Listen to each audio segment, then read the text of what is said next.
more, because you used the word Christian. Have you ever asked God for forgiveness?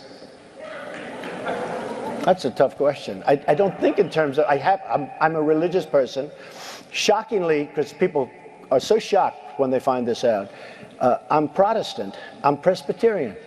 And I go to church and I love God and I love my church. And Norman Vincent Peale, the great Norman Vincent Peale was my pastor. The Power of Positive Thinking. Everybody's heard of Norman. And I love my church. And Norman Vincent Peale, the great Norman Vincent Peale was my pastor. The Power of Positive Thinking. Everybody's heard of Norman Vincent Peale. He was so great. He would give a sermon you never wanted to leave.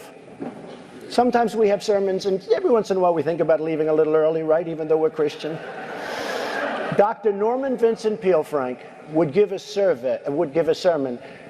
I'm telling you, I still remember his sermons. It was unbelievable. And what he would do is he'd bring real life situations, modern day situations, into the sermon.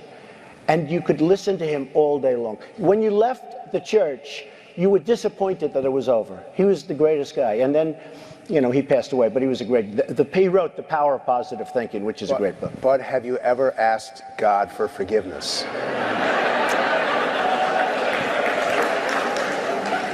I'm not sure I have. I just go and try and do a better job from there. I don't think so. I think if I do something wrong, I think I just try and make it right.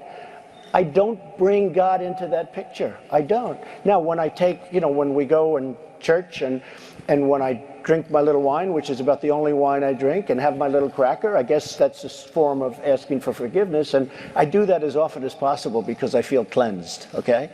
But, you know, to me that's important. I do that. But in terms of officially, I could say absolutely, and everybody, I don't think in terms of that. I think in terms